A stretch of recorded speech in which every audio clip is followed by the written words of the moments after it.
이번에 이제 계약의 해지 의미와 어떻게 하면 되나 이 부분에 대해서 알아보고 계약을 좀 전에 이제 계약을 해제와 계약을 해제는 계약을 이행이 계약이 완료되기 전에 계약을 깨지만 계약의 해제 같은 경우는 종전에 계약이 해지되기 전까지 계약이 해제는 계약이 이제 완료되기 계약의 효력이 완전히 완료되기 전에 이 계약이 깨지는 거기 때문에 계약이 깨지면 계약은 처음부터 아예 없었던 작성했던 게 완전히 백지가 되어버리는 겁니다.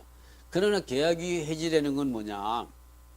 계약이 해제는 이 종전의 계약의 효력은 그대로 유지되는 겁니다. 그러니까 임대차 계약 같은 경우에서 기존에 보면 계약금 또는 잔금을 지급하고 주택인도와 동시행으로 잔금 지급과 주택 전세보증금 잔금 지급과 주택인도를 동시행으로 해서 입주를 해서 대항 요건을 갖추고 또 여러분이 계약서에다 확정일자 꼭 받아야 된다 그랬죠. 그랬다고 하면 그런 상태에서 있다가 계약이 해지 사유에 의해서 계약이 깨져버리면 좀 전에까지 그 계약이 해지 통지가 되기 전에 계약을 해지할 수 있는 거는 임대인이나 임차인 누구나가 상대방이 잘못했을 때는 계약이 해지할 수 있는 이 권리가 있죠. 그럴 때에 계약이 해지가 발생하기 전까지 즉 계약이 깨지게 되기 전 계약 해지 통지를 하기 전까지는 계약은 유효한 겁니다. 그러나 계약이 해지가 그 효력이 발생하고 나면 그 이후부터는 무효가 되는 거죠.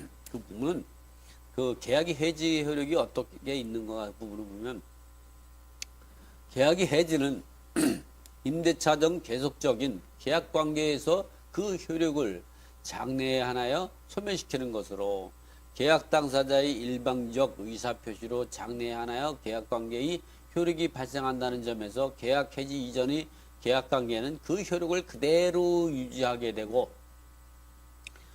장래 앞으로 해지 시점부터 계약 관계가 소멸되는 것이다.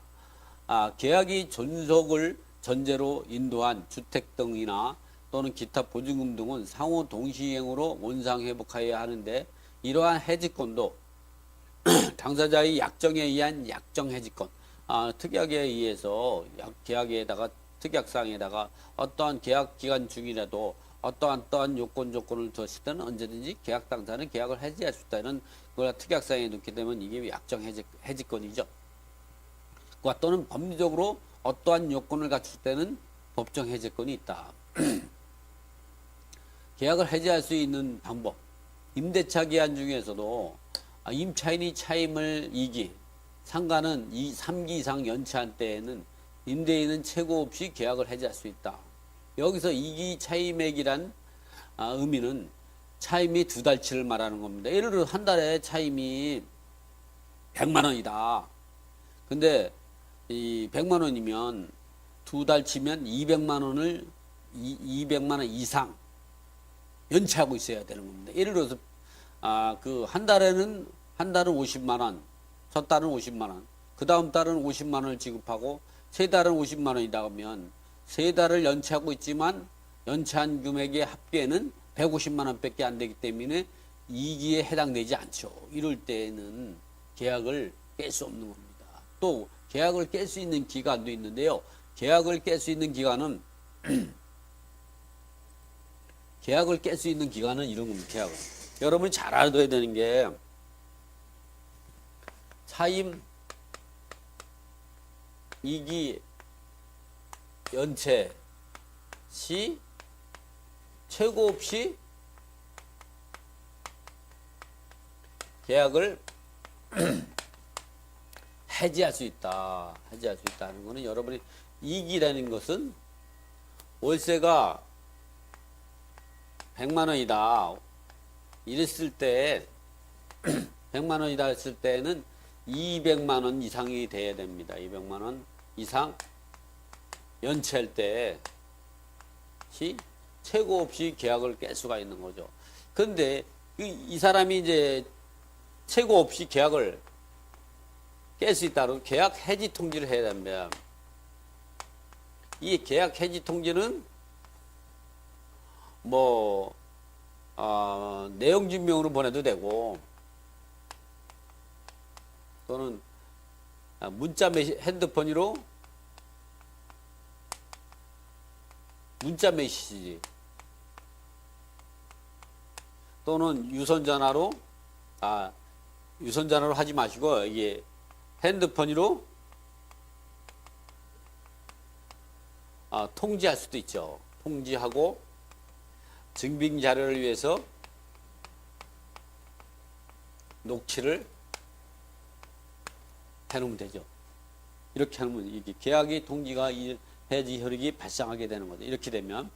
그래서 근데 문제는 뭐냐면 이렇게 계약 해지 통지는 반드시 해야 됩니다. 연체하고 있다가 자동으로 해야 되는 게 아니라 단지 최고라는 건 뭐냐면 최고를 해야 된다는 얘기는 뭐냐면 최고 없이 했죠. 최고한다는 건 언제까지 납부해라. 이렇게 납부 최고 기한을 주는 겁니다.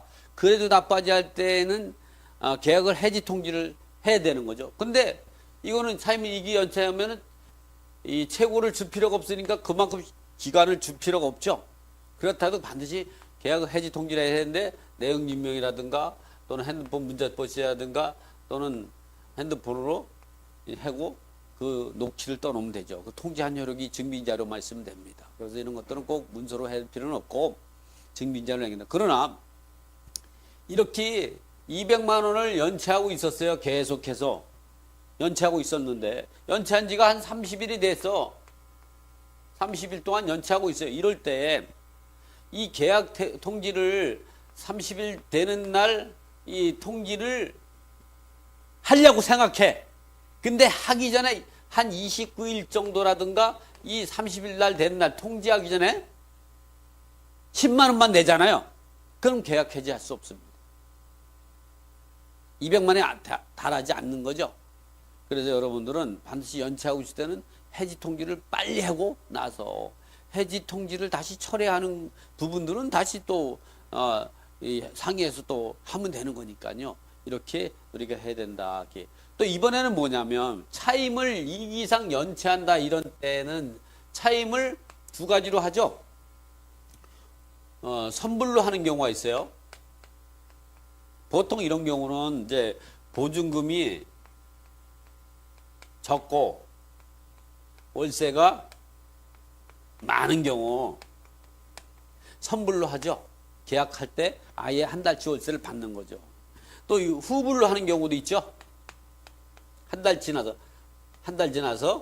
하는 경우. 이럴 때에 차임을 이기라는 것은 선불로 할 때는 선불 시점, 후불 때 후불점이에요. 선불로 해서 한 달치 먼저 줬다고 해서 아직 기간이 지나지 않기 때문에 이기의 연차가 아니다. 이런 건 아닙니다.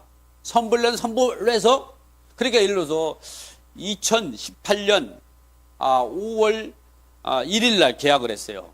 그래서 차임을 매월 선밀로 해서 5월 1일 날 지급한다. 4월 30일 날 지급한다. 이렇게 이제 그 5월 1일 날 계약하면서 5월 1일 날 지급하기로 이렇게 선불로 하기로 했어요. 원래로 따지면 5월 31일이 돼야 한 달이 되는 거죠. 30일도 하니까. 그런데 그렇게 되는데 아니면 6월 1일이 돼야 돼. 6월 1일 날 돼야 한 달이 되는 거가 되는데 매달 그 지급하기로 했으니까요.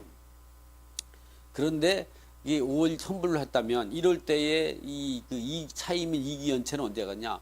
5월 1일 날 돈만 내고 그다음 안 냈다. 그러면 6월 1일 날 안 내고 7월 1일 안 됐다. 그럼 7월 1일이 이기 연체돼 가지고 7월 2일 날 언제든지 계약을 깰 수가 있는 거죠. 그런데 후불로 해 가지고 어떻게 했냐? 매월 후불로 5월 1일 날 계약 이제 그 주택을 인도받고 나서 계약을 하고 나서 매월 6월 1일 날 후불로 지급하기로 했다 그러면 차임 이기 연체는 안 냈다면 7월 1일, 8월 1일이 이기 연체가 되는 거죠. 항상 선불로 했을 때는 선불 시점을 한다. 후불로 했을 때 후불 시점이다. 그거는 계약 당사자 간에 합의해서 한 거기 때문에 그 약정한 계약대로 지급하지 않은 것을 갖고 우리가 차임을 연체라고 보는 거죠. 선불로 지급했다고 한 달 뒤로 해서 더 연장해서 그 차임 연체를 주장할 수 없다. 이거는 안 된다. 선불로 했든 선불, 후불은 후불. 다시 설명하면 이해 잘못해. 5월 1일 날 계약을 하고 선불로 냈다. 그러면 5월 달치는 낸 거잖아요. 그렇다고 하더라도 그 다음부터 6월 달, 7월 달 안 냈다면 7월 1일 날 내는 납이 6월 1일 날 안 냈죠. 7월 1일 날 안 내면 두 달치 안 낸 겁니다. 그러면 7월 2일 날 해지할 수가 있는 거죠. 이런 얘기다. 차임이 연체되는 거는 지금과 같이 생각하면 된다. 그래서 자,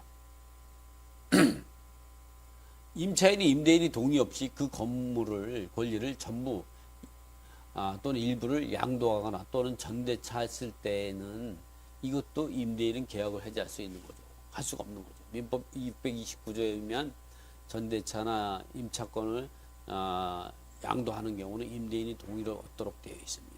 근데 그러한 임대인이 동의 없이 했을 때는 임대인은 법적 해제권을 가지고 있는 거죠. 자, 임대차 계약 기간 만료로 임대인 또는 임차인이 계약갱신을 거절하는 것으로 계약을 해지할 수도 있다. 계약기간이 만료되면 주택은 임대인은 6개월 전부터 한 달 전까지 계약을 해지할 수 있고 임차인은 한 달 전까지만 계약을 해지할 수 있는 거고 상가 임차인 같은 경우는 상가 임차인 임대인 같은 경우는 계약 만료 6개월 전부터 한 달 전까지 계약을 해지할 수 있는 거죠.